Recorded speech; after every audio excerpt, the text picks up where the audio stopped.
Shalom, salam sejahtera dalam kasih Tuhan Yesus Kristus. Perkenalkan, nama saya Dwi Indarto Hutomo. Saya akan mengajar di dalam kelas 9 bab 12 tentang tema hidup bermakna bagi lingkungan sekolah.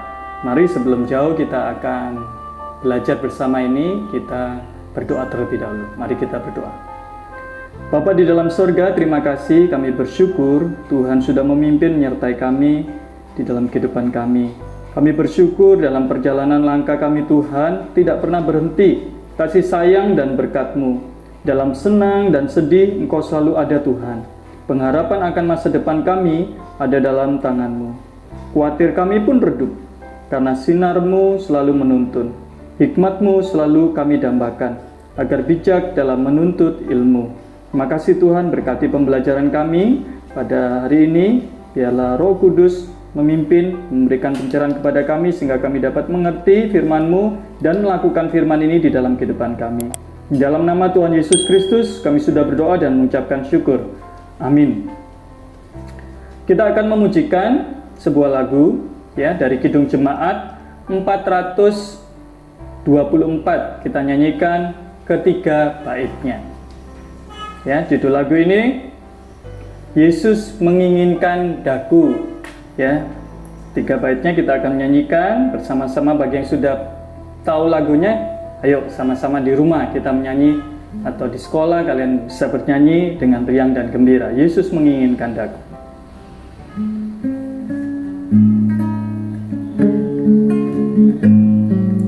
Yesus menginginkan daku bersinar baginya. Dimanapun ku berada, ku mengenangkannya. Bersinar, bersinar, itulah kehendak Yesus. Bersinar, bersinar, aku bersinar terus. Yesus menginginkan daku menolong orang lain, manis dan sopan selalu ketika ku bermain. Bersinar, bersinar, itulah kehendak Yesus. Bersinar, bersinar, aku bersinar terus. Ku mohon Yesus menolong, menjaga hatiku, agar bersih dan bersinar meniru Tuhanku. Bersinar, bersinar, itulah kehendak Yesus. Bersinar, bersinar, aku bersinar terus. Refnya kita ulangi. Bersinar, bersinar, itulah kehendak Yesus.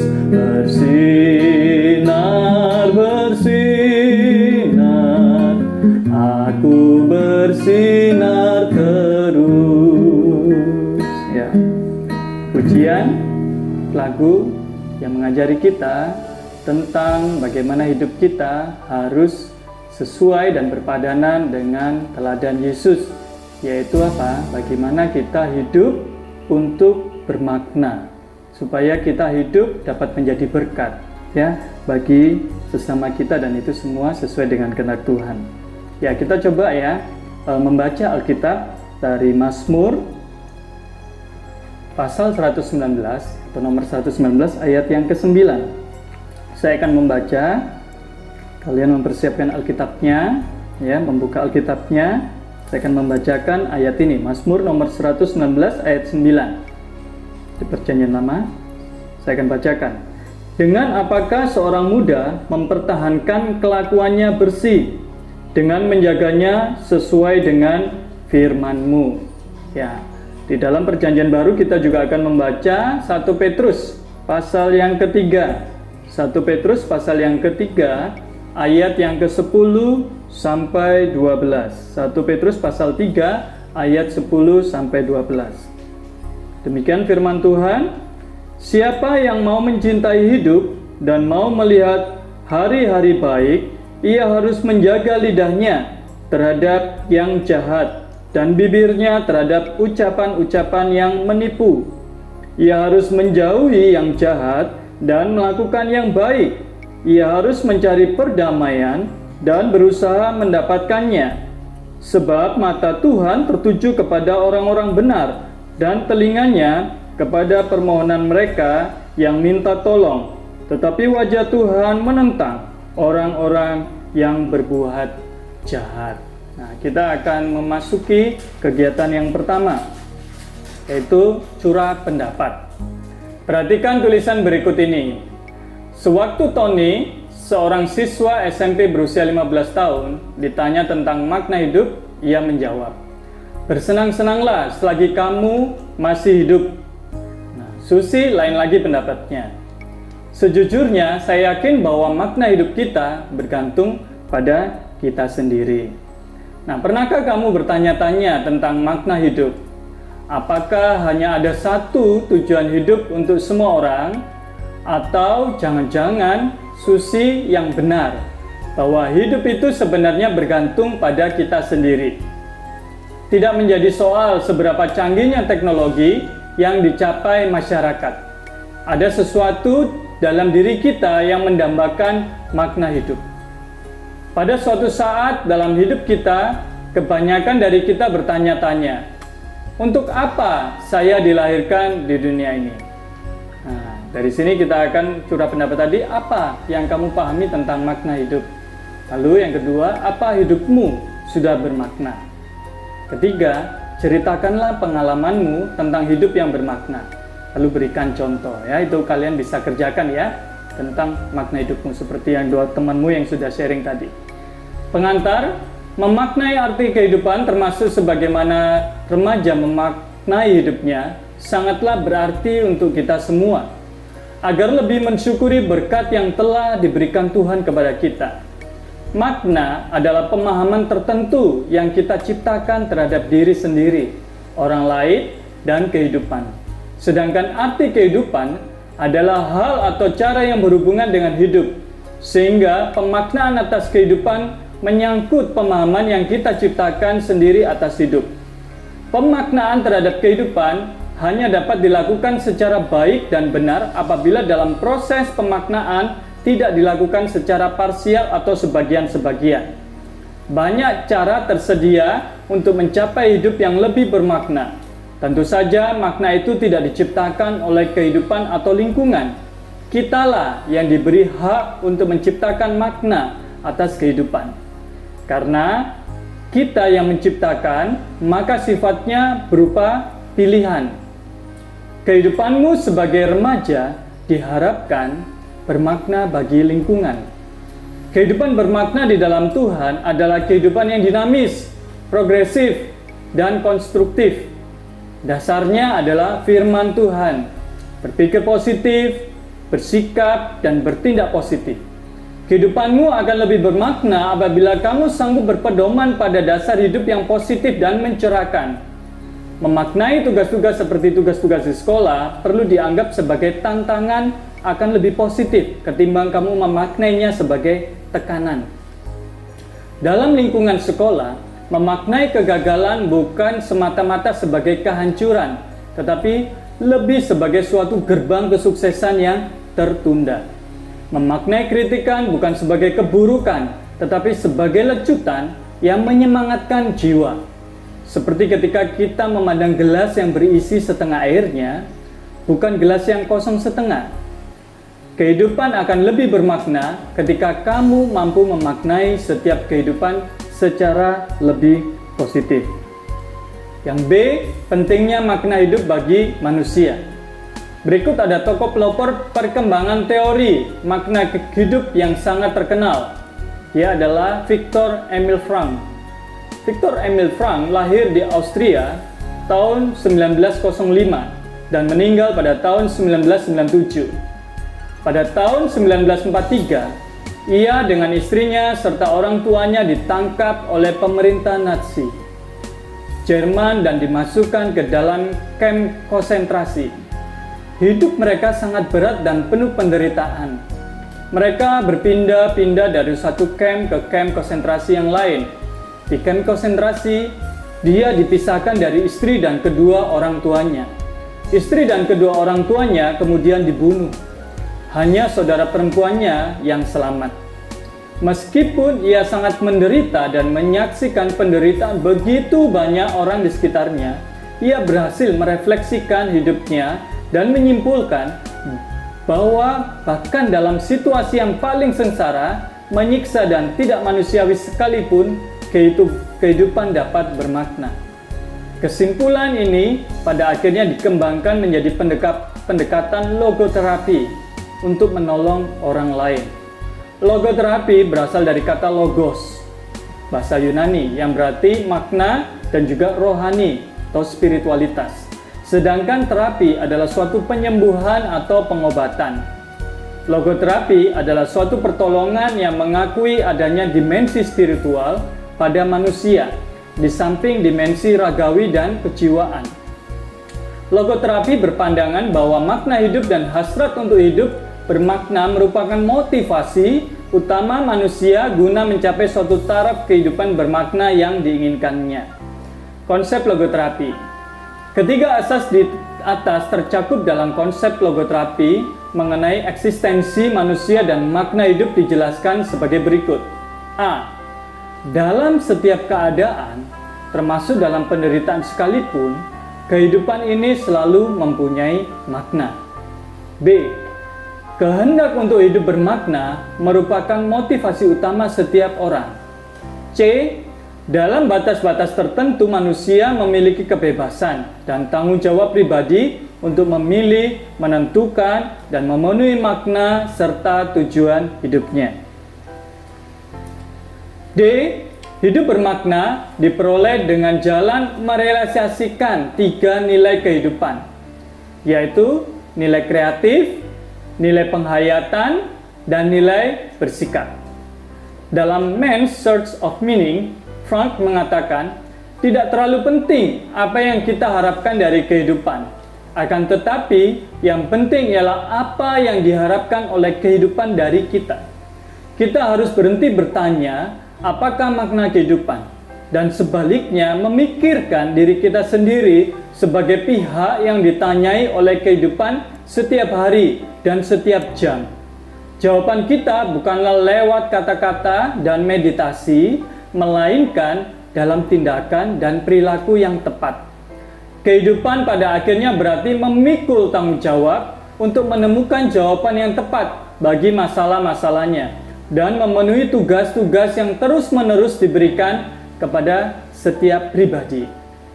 Dapat disimpulkan juga, ketika individu menyatakan bahwa hidupnya itu bermakna, berarti dia A. Secara positif berkomitmen terhadap suatu konsep makna hidup. B. Konsep makna hidup itu memberikannya suatu kerangka, acuan atau tujuan untuk memandang kehidupannya. C. Ia memandang kehidupannya berkaitan dengan atau memenuhi konsep hidup tersebut. Menurut Fang, ciri-ciri orang yang merasakan hidup bermakna dapat dijelaskan sebagai berikut. Yang pertama, menciptakan karya atau melakukan perbuatan yang baik. Yang kedua, mengalami sesuatu yang indah atau menjumpai seseorang yang kita cintai. Yang ketiga, menentukan sikap yang tepat ketika kita harus berjumpa dengan penderitaan yang tidak terhindarkan. Semua ini adalah pengalaman-pengalaman yang diperoleh oleh Frank itu sendiri di kamp konsentrasi. Ia berusaha melakukan perbuatan baik, bahkan ketika ia berada dalam situasi yang sangat menderita, dan sangat tidak baik, ia terus berusaha mengobarkan cintanya kepada keluarganya dan orang lain. Bahkan ketika ia kehilangan kedua orang tuanya dan istrinya, akhirnya bahkan ketika ia harus menderita, ia berusaha tidak tenggelam di dalam penderitaannya itu. Sebaliknya, ia menjadikan penderitaannya sebagai pelajaran yang penting untuk memahami kehidupan secara lebih mendalam. Ketika Frank berhasil menemukan makna hidupnya di kamp konsentrasi, hal itu memberikan kepadanya semangat untuk bertahan. Sementara itu ada banyak tahanan lain yang mati karena depresi atau tidak tahan menyaksikan rekan-rekannya menderita. Frank mengatakan, di kamp konsentrasi saya menemukan dua macam tahanan, yaitu mereka yang melihat keluar dari kisi-kisi penjara dan hanya melihat kegelapannya malam dan suasana yang suram di luar sana. Mereka yang melihat keluar menengok ke atas, menyaksikan gemerlapnya bintang di angkasa. Mereka yang hanya melihat gelapnya malam akhirnya tewas di kamp konsentrasi. Sebaliknya mereka yang menikmati gemerlap bintang di angkasa berhasil bertahan hingga perang selesai dan mereka dibebaskan. Oke, kegiatan kedua, kita akan berdiskusi ya, diskusi kelompok. Buatlah kelompok kecil terdiri dari 3-4 orang. Diskusikan dengan kelompokmu itu pertanyaan di bawah ini. Yang pertama, apa yang menarik dari kehidupan Viktor Frankl? Yang kedua, bagaimana inti pandangan Viktor Emil Frankl terhadap hidup yang bermakna? Yang ketiga, pernahkah kamu mengalami kekecewaan atau putus asa? Apa sebabnya? Bagaimana kamu menanganinya? Oke, Bapak jawab menurut pengalaman Bapak ya. Yang menarik dari kehidupan Viktor Frankl, beliau tidak hanyut dalam penderitaan, tetapi beliau akhirnya berhasil mengalahkan penderitaannya. Beliau dapat menjadi orang yang mengobarkan cinta kasih kepada keluarganya yang masih ada waktu itu dan juga kepada orang lain. Nah, seperti itulah Bapak Frankl ya. Jadi tidak hanyut dan akhirnya depresi, tidak, tetapi beliau dapat menjadi berkat. Lalu inti pandangan Bapak Viktor Emil Frankl tentang hidup yang bermakna, yaitu hidup yang bermakna adalah hidup yang bisa menjadi saluran berkat ya, yang menjadi berkat bagi orang lain dan pada akhirnya dia bisa menang atas kehidupan bahkan atas penderitaan sekalipun yang dialaminya. Kalau saya pernah mengalami kekecewaan, putus asa, sebabnya apa? Ketika kita mungkin sedang dilukai ya, masa-masa kalian ini masa-masa itu ya, cari pacar. Nah, siapa yang sudah punya pacar di rumah? Nah, atau di sekolah, atau di gereja. Nah, dan akhirnya apa? Pacar yang saya sukai itu pindah ke lain hati. Wah, akhirnya kalian sedih ya. Bapak juga pernah mengalami, akhirnya putus ya. Kalau berani pacaran berarti harus berani putus ya, anak-anak ya. Seperti itu, supaya kalian tidak depresi ya. Nanti depresi ada yang bunuh diri, gantung diri karena apa? Putus cinta. Nah, itu kan tidak masuk di logika seharusnya ya. Makanya jangan ya. Bapak pernah mengalami itu dan akhirnya bisa menang ya atas perasaan sakit hati, perasaan putus cinta, sehingga kita tahu makna hidup kita dan akhirnya kita bisa menjalani kehidupan ini. Dan Bapak sudah menikah ya, satu istri ya, satu anak ya. Nah, seperti itu ya, bukan dua istri loh ya, satu istri ya. Nah, itu bagaimana kehidupan yang bermakna itu dapat menolong kita supaya kita bisa menjalani hidup kita lebih baik lagi. C. Hidup bermakna dalam perspektif mengasihi sesama. Untuk memahami hidup yang bermakna, kita perlu memahami arti hidup dalam kekristenan. Sikap yang paling penting sebagai identitas orang Kristen adalah hidup yang berpusat pada firman Allah. Firman Allah menjadi penuntun, pemimpin, dan pengkoreksi hidupmu. Firman Allah menjadi batas dan pengontrol bagi kamu sehingga kamu tidak keluar dari jalannya. Yang sudah dibaca tadi Mazmur 119 ayat 9. Saya akan membacakan Mazmur 119 ayat 105. Ini juga ayat yang favorit bagi Bapak ya. Mazmur 119 ayat 105. Firman-Mu itu pelita bagi kakiku dan terang bagi jalanku. Ada lagunya ya, kapan-kapan kita nyanyikan. Hidup manusia bukan sekedar makan, minum, dan bersenang-senang, Akan tetapi hidup manusia itu berasal dari Allah dan karenanya harus didasarkan pada setiap firman Allah. Dalam Mazmur 23 misalnya ya, Daud menggambarkan bagaimana ia memperoleh keberanian di tengah-tengah menghadapi mara bahaya dan ketakutan. Firman Allah menjadi sumber kehidupan dasar iman yang paling hakiki. Hidup beriman berarti dalam kehidupan ini kamu harus menyerahkan seluruh keberadaan hidupmu kepada Tuhan. Sebagai orang Kristen, hidup yang bermakna dikaitkan dengan relasi yang baik antara manusia dan Allah, dan dirinya sendiri dan dengan sesamanya. Yeweng Noe 1983 menyatakan bahwa hubungan manusia dengan Allah antara lain diwujudkan terutama dalam ibadah yang dilakukan manusia. Relasi ini tampak dalam setiap praktik keagamaan, baik yang sederhana maupun yang lebih kompleks.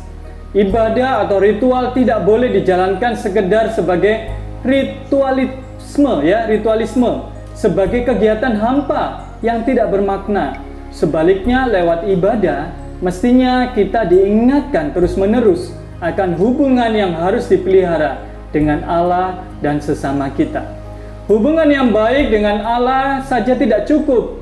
Allah juga menghendaki agar kita membangun relasi yang baik dengan sesama. Ini merupakan perwujudan prinsip hukum kasih yang diajarkan oleh Tuhan Yesus. Tuhan Yesus mengungkapkan bahwa kasih kepada Allah tidak mungkin dapat dilepaskan dari kasih kita kepada sesama manusia. Itu Matius 22 ayat 37 sampai 40 tentang hukum kasih. Salah satu tindakan nyata dari mengasihi Allah adalah mengasihi sesama. Penulis Injil Yohanes mencatat bahwa seorang tidak dapat berkata mengasihi Allah jika ia tidak mengasihi saudaranya. 1 Yohanes 4 ayat 12 sampai 21. Nanti baca sendiri ya. Tuhan Yesus menempatkan pentingnya kasih terhadap sesama manusia langsung setelah hukum untuk mengasihi Allah. Kasih Allah memampukan orang Kristen untuk saling mengasihi dan mengasihi sesama, bahkan dalam keadaan yang sangat sulit sekalipun. Mengapa demikian? Karena kasih itu bukan berasal dari diri sendiri, melainkan kasih Allah sendiri yang memampukan kita untuk melakukannya. Inilah janji yang diberikan Tuhan kepada setiap orang percaya dan mengasihinya. 1 Yohanes 4 ayat 16 sampai 17. Tuhan Yesus Kristus telah memberikan makna hidup bagi kita manusia. Ia menebus dosa kita dan menyelamatkan kita. Melalui penderitaan dan kematiannya, manusia diperdamaikan kembali dengan Allah dan sesamanya. Oke, kegiatan yang ketiga, kita akan masuk di dalam doa penuntun hidup bermakna. Nah, kalian bisa menulis ya. Tulislah sebuah doa yang berisikan permohonanmu untuk memiliki hidup yang bermakna bagi dirimu sendiri dan sesama. Tulislah dengan penuh kesungguhan hati. Ya, itu nanti ya, saya nanti bacakan doa saya di akhir ya, di akhir materi ini. Kalian bisa tulis tentang doamu. Yang D, hidup bermakna di lingkungan sekolah. Ketika kamu mendengar kata sekolah, apa yang pertama kali terbesit dalam pikiranmu? Apakah sekolah berarti bangunan atau arsitektur tertentu, ataukah para siswa dengan seragam dan perlengkapan yang dimiliki? Sekolah itu adalah unit sosial yang dibentuk untuk menolong kita bertumbuh dan memperoleh pengetahuan. Sebagai suatu organisasi, sekolah mempunyai sistem yang terkait dengan sistem lainnya di luar sekolah. Misalnya, orang tua siswa, masyarakat di sekitar sekolah, dan berbagai dinas yang ada di masyarakat. Hubungan antar sekolah dengan sistem lain bersifat hubungan timbal balik dan saling mengisi. Suasana kelas di sekolah bisa hidup dan mati. Suasana yang hidup ditandai dengan para siswa yang aktif dan responsif. Sedangkan suasana kelas yang mati ditandai dengan siswa yang pasif. Suasana kelas harus diusahakan hidup sehingga baik guru maupun siswa dapat menikmati kebersamaan dan menjadi berkat bagi sesamanya. Guru menjadi berkat bagi siswanya. Sebaliknya, siswa menjadi berkat bagi guru dan sesama siswanya. Dalam lingkungan sekolah tentunya kamu juga ingin menemukan makna hidup. banyak usaha yang dilakukan oleh orang-orang di lingkungan sekolah untuk menemukan makna hidup. Dengan menemukan makna hidupnya, manusia memang menjadi bersemangat dalam menjalani kehidupannya. Dalam usaha menemukan makna hidup, manusia melakukan berbagai cara. Misalnya, ada sebagian orang dalam mencari makna hidup memusatkan perhatian pada pemenuhan kebutuhan jasmani melalui harta kekayaan. Dalam lingkup sekolah, sebagian orang menganggap makna hidup dapat ditemukan dengan memiliki kepandaian dan ilmu sebanyak-banyaknya, karir dan jabatan setinggi-tingginya, gelar yang tinggi ataupun popularitas. Semuanya itu tidak salah. Namun, makna hidup dapat ditemukan bukan hanya dalam semua yang disebutkan tadi. Sebaliknya, dalam keadaan yang menderita maupun tertekan, manusia juga dapat menemukan makna hidup. Penghayatan akan penderitaan dan tanggapan apa yang kamu berikan saat mengalami kesulitan akan memotivasi kamu untuk menemukan makna hidup. Di dalam iman Kristen, penemuan makna hidup dapat ditemukan pada pribadi Yesus. Sebagai pemberi makna hidup, Tuhan Yesus, Sang Guru Agung yang selalu mengasihi dan mengajarkan kasih kepada sesama manusia, mengajarkan kepada kita bagaimana menemukan makna hidup. Yesus mengatakan, "Karena barang siapa mau menyelamatkan nyawanya, ia akan kehilangan nyawanya. Tetapi barang siapa kehilangan nyawanya karena aku, ia akan memperolehnya." Apa gunanya seorang memperoleh seluruh dunia, tetapi kehilangan nyawanya? Dan apa yang dapat diberikannya sebagai ganti nyawanya? Matius 16 ayat 25-26. Yesus rela kehilangan nyawanya dalam menjalankan tugas Bapanya yang di sorga. Karena itulah, maka hidupnya menjadi bermakna. Ketika kita juga menerapkan kasih di dalam kehidupan kita, maka tujuan hidup kita pun akan tercapai. Ada beberapa aspek penting yang dapat membantu kamu sebagai remaja untuk memaknai hidupmu di lingkungan sekolah. Beberapa aspek tersebut adalah sebagai berikut. Makna ditentukan oleh lingkup situasi yang merupakan pengalaman dasar dalam kebermaknaan di sekolah, terutama dalam proses pengajaran dan pembelajaran. Yang pertama, makna bagi remaja di sekolah dapat diwujudkan melalui berbagai kondisi yang berbeda. Kondisi tersebut dapat diungkap melalui berbagai kecerdasan majemuk ya, yang sekaligus sebagai talenta karunia Tuhan untuk dikembangkan. Jadi ungkapan atau aktualisasi diri tersebut tidak harus diseragamkan. Yang kedua, motivasi belajar siswa ternyata merupakan faktor utama yang cukup bermakna dalam menentukan keberhasilan studinya. Kadar motivasi tersebut ditentukan oleh sejauh mana kebermaknaan bahan pelajaran maupun kegiatan pembelajaran dari siswa yang bersangkutan. Maka kebermaknaan bahan pelajaran maupun proses belajar siswa memiliki peran yang sangat signifikan dalam keberhasilan belajar para siswa. Yang ketiga, bahan pelajaran maupun kegiatan pembelajaran menjadi lebih bermakna bagi para siswa apabila media tersebut dihubungkan dengan pengalaman, perhatian, minat siswa, dan masa depannya. Yang keempat, siswa merupakan subjek yang utama. Dengan demikian, dalam proses belajar mengajar di sekolah, siswa tidak boleh menjadi objek belaka. Kamu sendiri harus menentukan kebermaknaan proses belajar mengajar di sekolah. Jadi, dapat disimpulkan bagaimana kamu memahami dan menghayati lingkungan sekolah sangat tergantung dari tujuan dan pilihan yang kamu ambil. Apakah sekolah hanya menjadi tempat untuk mengisi waktu dalam kehidupan ini, atau untuk mengikuti keinginan orang tua, atau bahkan menjadi wahana yang bermakna bagi pengembangan kehidupan pribadimu, juga bagi Tuhan dan sesama? Semuanya ikut ditentukan oleh sikapmu sendiri terhadap sekolah dan masa depanmu. Oke, kegiatan yang keempat, kita akan merangkai kata. Buatlah rangkaian kata-kata indah tentang arti hidup. Ya, ini karya Andar Ismail tentang arti hidup. Lalu kemudian pilihlah berapa arti hidup yang kamu sukai dari tulisan tersebut dan berikan alasan mengenai hal tersebut. Yang kedua, itu yang pertama ya. Tulislah dengan indah moto hidupmu. Nah, Kalian di rumah pasti punya ya moto hidup. Berikan sedikit penjelasannya. Saya akan bacakan tentang arti hidup dari Bapak Andar Ismail ya. Apa arti hidup? Hidup adalah tantangan, hadapilah. Hidup adalah keindahan, kagumilah. Hidup adalah tragedi, tangisilah. Hidup adalah tugas, tekunilah. Hidup adalah misteri, takjubilah. Hidup adalah impian, wujudkanlah. Hidup adalah janji, penuhilah. Hidup adalah perlombaan, menangkanlah. Hidup adalah teka-teki, jawablah. Hidup adalah perjalanan, tempuhlah. Hidup adalah anugerah, syukurilah. Hidup adalah kenyataan, telanlah. Hidup adalah kegembiraan, bagilah.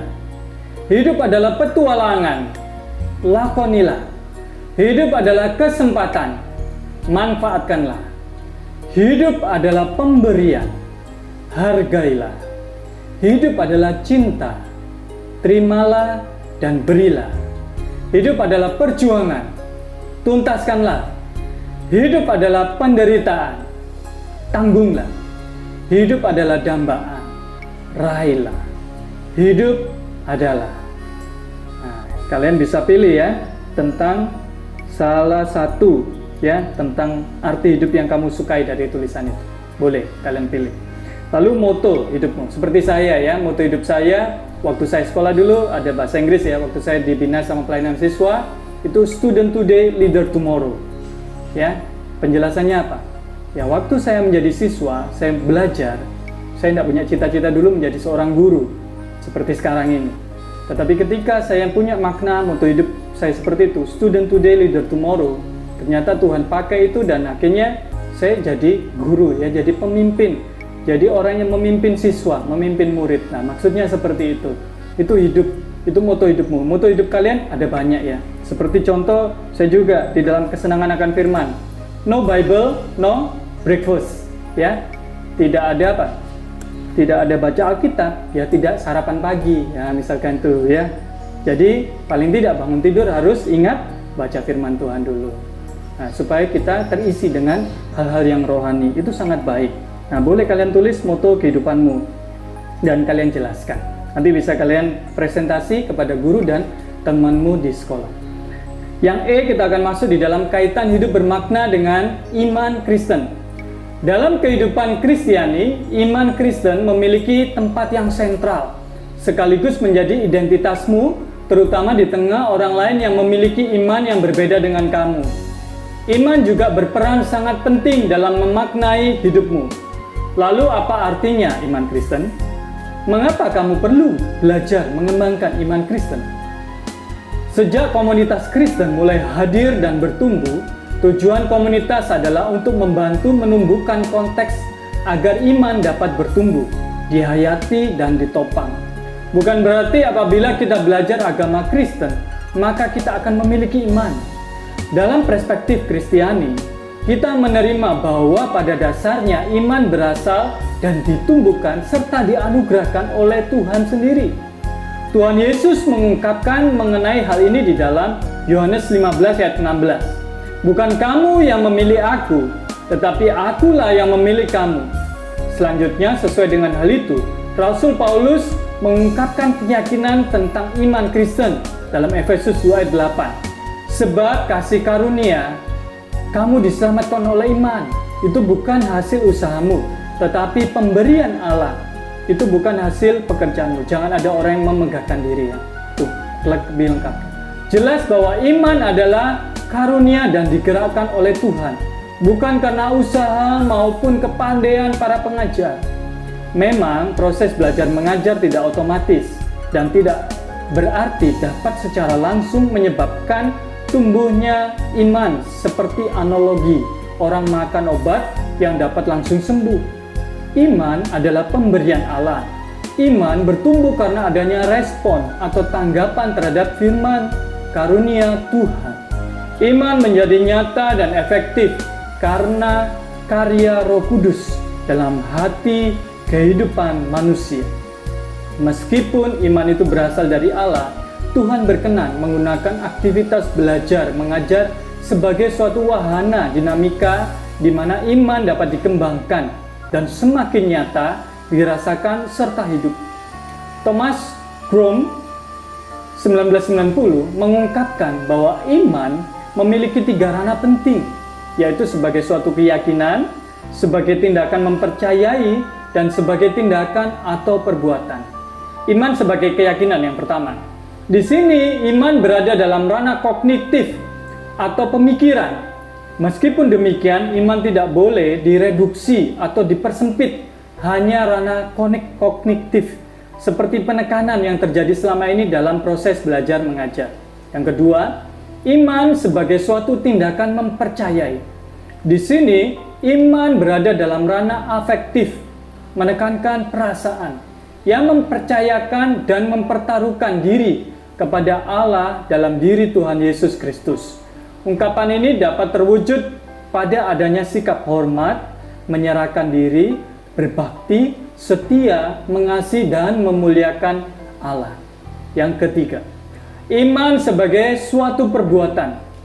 Di sini iman berada dalam ranah psikomotorik atau tingkah laku. Iman dilihat sebagai suatu tanggapan terhadap kasih Allah. Yakobus mengungkapkan bahwa iman tanpa perbuatan adalah mati. Perbuatan merupakan aktivitas ranah psikomotorik.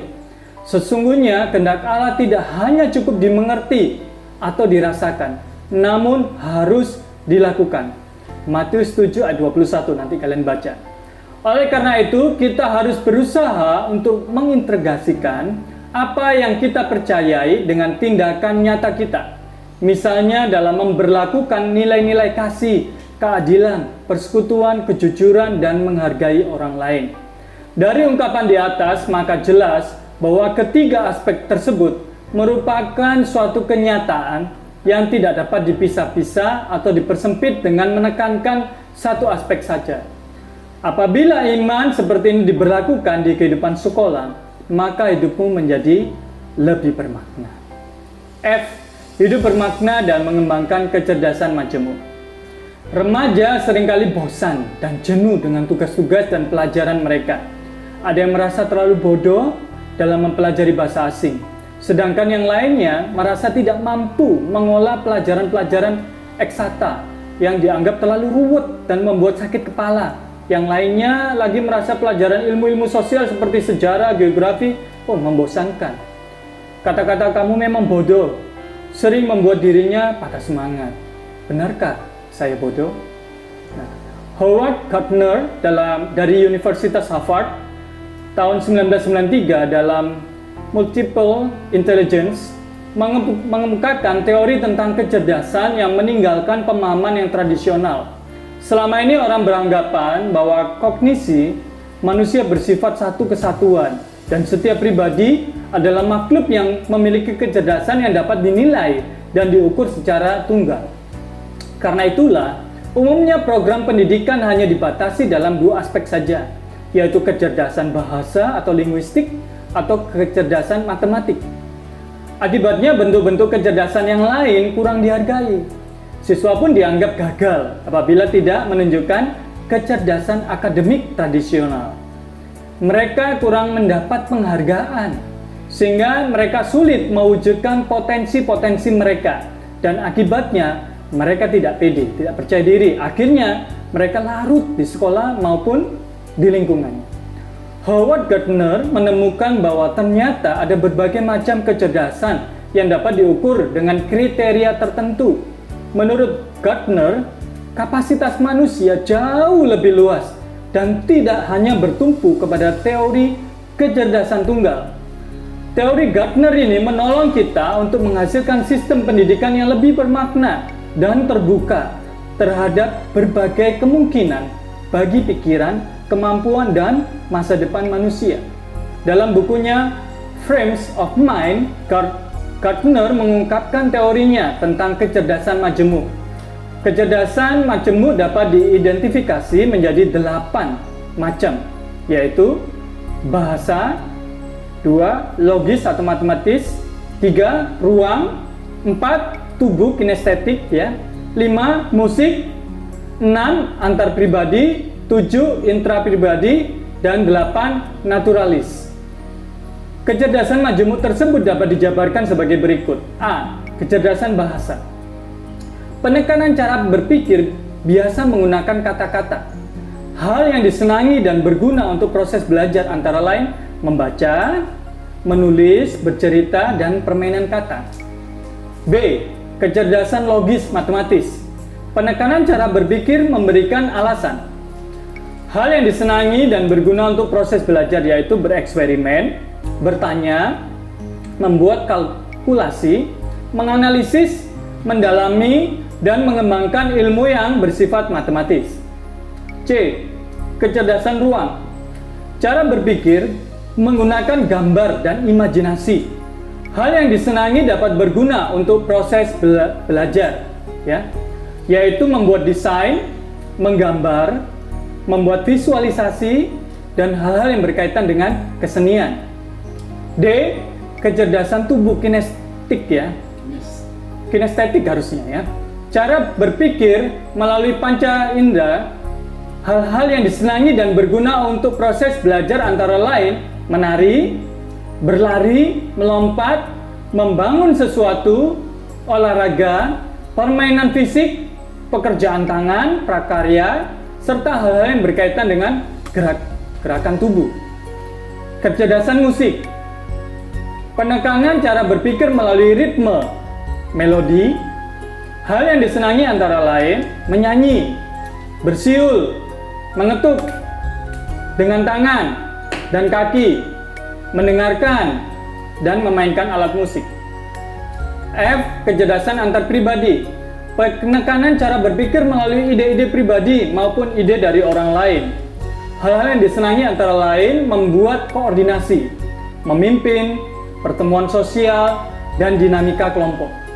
Kecerdasan intrapribadi. Penekanan cara berpikir pendalaman melalui pemikiran mandiri. Hal yang disenangi antara lain membuat tujuan secara mandiri, berimajinasi, meditasi, menyenangi ketenangan, dan membuat proyek secara pribadi. H. Kecerdasan naturalis. Penekanan cara berpikir melalui lingkungan. Hal yang disenangi antara lain hal-hal yang berkaitan dengan alam, tumbuh-tumbuhan, hewan, lingkungan sekitar, alam terbuka, serta penghormatan kepada hal-hal alamiah. Ketika kita mampu mengembangkan kemampuan yang khususnya tidak hanya dibatasi pada kemampuan-kemampuan tradisional tadi, seperti matematika, bahasa, dan atau linguistik ya, maka kita akan mampu menemukan hidup lebih bermakna. Kita akan mampu lebih berperan dengan baik di tengah lingkungan sekolah dan keluarga. Masalahnya, kecerdasan yang lain itu perlu ditemukan, diidentifikasi, dan dikembangkan. Berdasarkan kecerdasan yang dimiliki, dapat dikembangkan gaya belajar yang sesuai, sehingga kita akan lebih percaya diri daripada yang lain. Kita akan menemukan bahwa ternyata hidup kita sungguh bermakna dan lebih menyenangkan, sehingga lebih besar pula kemungkinan mereka untuk mencapai sukses. Pengembangan kecerdasan majemuk juga dapat dikembangkan dalam liturgi kebaktian, khususnya untuk kebaktian di sekolah atau kebaktian remaja yang kreatif. Kebaktian seperti ini dapat menjadi sarana untuk mengkomunikasikan Injil dalam masyarakat modern, agar kebaktian menjadi lebih menarik, relevan, dan bermakna. Nah, ini kegiatan kelima. Penilaian diri. Coba kita mengenali kecerdasan pribadi yang kita miliki, ya. Ada 3 saja kecerdasan pribadi yang kita miliki. Saya memiliki kecerdasan memainkan musik, ya. Cara menggunakan kecerdasan untuk pelayanan bagi Tuhan dan sesama adalah ketika ibadah saya mengiring musik, ya. Saya bernyanyi, saya berbagi mengajari musik itu kepada murid-murid saya. Nah, kamu bisa tulis 2, 3 atau bahkan lebih ya kecerdasan yang kamu bisa miliki. Nah, ini kecerdasan lemah yang saya miliki. Ya, kecerdasan dalam apa? Berkomunikasi kalau saya, bahasa. Nah, itu ya dalam bahasa, itu yang saya lemah. Jadi cara mengembangkan supaya hidup lebih bermakna, saya harus literasi, ya itu baca buku supaya saya bisa banyak memiliki kosakata, belajar tentang teori-teori, dan akhirnya saya bisa juga menyampaikan bagaimana cara-cara berkomunikasi yang efektif. Itu juga bisa pelajari. Nah, itu kamu bisa teliti juga tentang kekuatanmu apa, ya, kelemahanmu apa, ya, kekuatanmu apa, kelemahanmu apa, strength apa, weakness apa. Nah, itu bisa kalian kembangkan. Oke, penilaian. Oke, Rian, seorang laki-laki berusia 48 tahun, minta izin kepada Mahkamah Konstitusi (MK) ya, untuk bunuh diri. Oh, ini ada ya, tertulis harian terbit 5 Agustus tahun 2014. Ia merasa hidupnya sia-sia, padahal ia memiliki gelar S2. Pernahkah kamu merasakan hal yang sama? Kalau iya, apa sebabnya? Bahaslah pertanyaan ini dengan teman sebangkumu. Ya, ini pertanyaan juga pernyataan, kalian bisa bahas dengan temanmu. Ya, bagi saya dia belum memiliki hidup, ya, istilahnya makna dalam hidupnya, karena dia sudah mau mengakhiri hidupnya dengan sia-sia. Oleh karena itu, makna hidup bukan hanya diperoleh dengan kita memiliki gelar pendidikan yang tinggi, tetapi seperti yang tadi diajari, kita bisa belajar dari hal-hal yang kecil. Oke. Yang kedua, orang yang merasa hidupnya sia-sia mungkin tidak melihat apa yang dapat ia sumbangkan bagi lingkungannya. Menurut kamu, sumbangan apa yang dapat kamu berikan bagi lingkunganmu, bagi sekolah dan bagi masyarakat atau sekitarmu atau bahkan gerejamu? Khususnya mungkin setelah kemarin masa pandemi atau saat ini masih masa pandemi, ya, kita akan belajar di rumah, bosan, menjemukan, ya. Sudah berapa, hampir 1 tahun, bahkan 1 tahun lebih kita bisa menjalani ini. Oleh karena itu, jangan kita sandarkan dengan akhirnya, oh ternyata hidup kita sia-sia karena kita belajar secara online.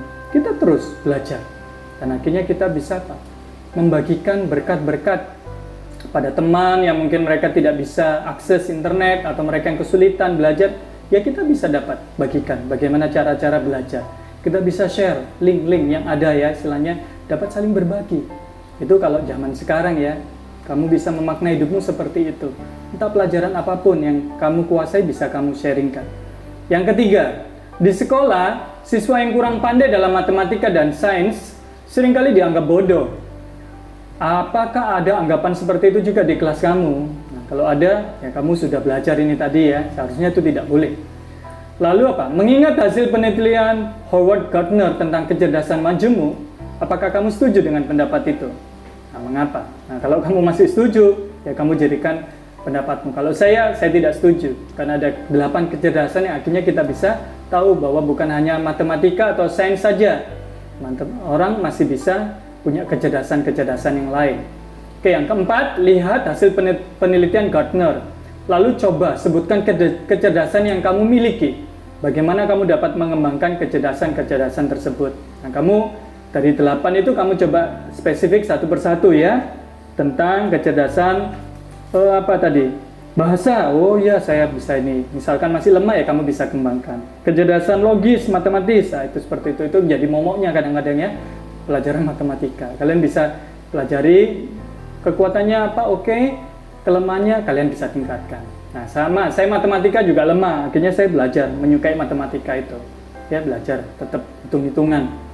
Oke, yang kelima, Alexander Chalmers, ya, tahun 1759 sampai dia meninggal 1834, seorang dokter dari Skotlandia yang beralih profesi menjadi wartawan mengatakan, "The 3 grand essential of happiness are something to do, someone to love, and something to hope for." Artinya, 3 hal paling mendasar untuk mencapai kebahagiaan adalah memiliki sesuatu untuk dilakukan, seseorang untuk dicintai, dan sesuatu untuk diharapkan. Setujukah kamu dengan pendapat Chalmers, ya, di atas? Ya, coba jelaskan pendapatmu. Kalau saya, ya, setuju, ya. Bagaimana kita memiliki sesuatu untuk dilakukan, seorang yang cintai, dan sesuatu untuk diharapkan.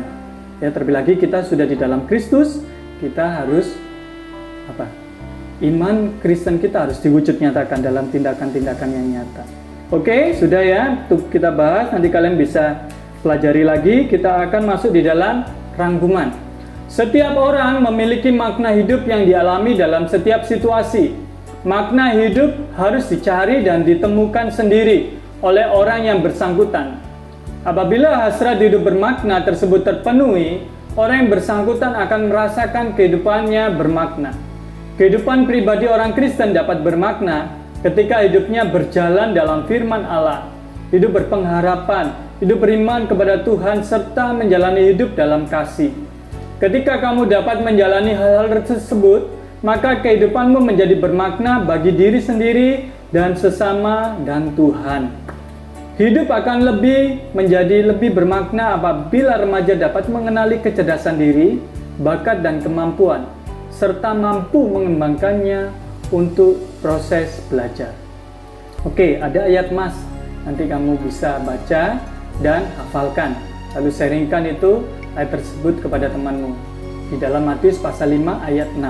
Nanti kalian sebagai ayat penutup itu saya bacakan ya. Matius pasal yang kelima ayat yang keenam. Saya akan bacakan. Berbahagialah orang yang lapar dan haus akan kebenaran, karena mereka akan dipuaskan. Oke ya, kalian bisa diskusikan dengan temanmu dan kalian bisa sharing. Kita akan mengakhiri pembelajaran kita yang jauh, yang panjang, yang mungkin bagi kalian membosankan ya. Tetapi kita dapat banyak ilmu yang diberkati oleh Tuhan, kita dapat mengerti. Ternyata kita memiliki kecerdasan-kecerdasan yang mungkin kita belum tahu ya. Talenta, karunia, bakat. Kita akan menutup dengan kita menyanyikan pujian. Semua yang kita miliki ini persembahkanlah untuk Tuhan. Aku mengasihi Engkau Yesus. Kita nyanyikan banyak 2 kali.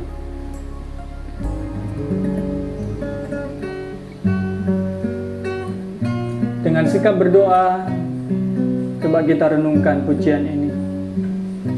Lagu yang sangat lama ini mengingatkan kita bagaimana Yesus sudah mengasihi kita.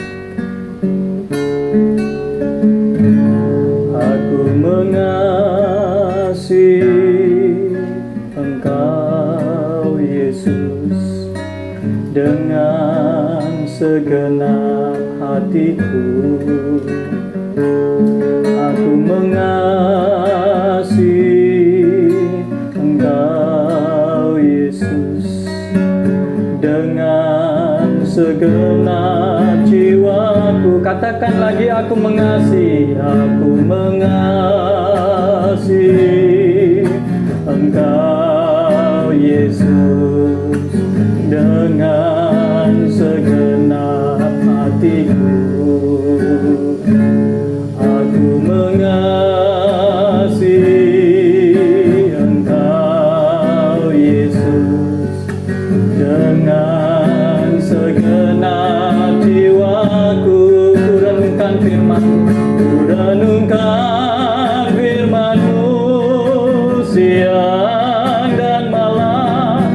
Ku pegang perintah-Mu dan ku lakukan. Engkau tahu ya Tuhan, tujuan hidupku hanyalah untuk menyenangkan hati-Mu. Sekali lagi ya, kita nyanyikan. Aku mengasihi Engkau Yesus dengan sungguh-sungguh. Katakan, Tuhan, aku mengasihi. Aku mau menyenangkan Engkau Tuhan dalam hidupku yang masih remaja ini. Aku mengasihi Engkau Yesus dengan segenap hatiku. Aku mengasihi Engkau Yesus dengan segenap jiwaku. Ku renungkan firman-Mu siang dan malam. Ku pegang perintah-Mu dan ku lakukan. Engkau tahu ya Tuhan,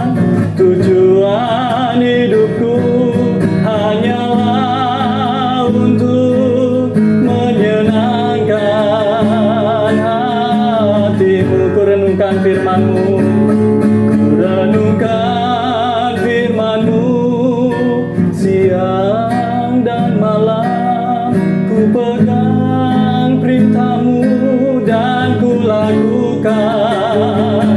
Engkau tahu ya Tuhan, tujuan hidupku hanyalah untuk menyenangkan hati-Mu. Menyenangkan hati-Mu. Mari kita berdoa. Kita akan berdoa. Di dalam doa ini ada doa litani. Kita akan berdoa bersama-sama. Kalau doa litani itu doa bersautan ya, tanggapan. Nanti kalian bisa membaca di rumah. Saya yang bagian yang laki-laki, nanti yang di rumah mungkin ada yang perempuan, itu bisa membaca. Saya akan membacakan doa litani ini. Terima kasih Bapa untuk setiap rancangan-Mu bagi hidup kami. Pengharapan untuk hidup yang bermakna sudah Kau beri. Tuntunlah kami agar berjalan dalam rancangan jalan-Mu, bermakna bagi diri sendiri, sesama, dan bagi Tuhan. Bersama-Mu kami ingin mengembangkan semua kecerdasan kami. Talenta pemberian-Mu selalu kami syukuri. Dalam nama Tuhan Yesus, Guru kami. Amin. Kita sudah mengakhiri pembelajaran kita. Itu doa litani, doa yang juga tadi menjadi doa permohonan bagi kita tentang kita memiliki makna hidup. Kita memohon terus supaya wabah virus corona ini bisa segera berlalu. Sekolah tatap muka itu bisa terlaksana, vaksin juga ada dan kita bisa terus belajar. Ya, walaupun kalian di rumah, kalian bisa menemukan makna hidupmu. Belajar mandiri, belajar di rumah, belajar dengan guru. Ya, saya yakin Tuhan Allah Immanuel itu akan menyertai. Sampai berjumpa kembali, Tuhan Yesus memberkati.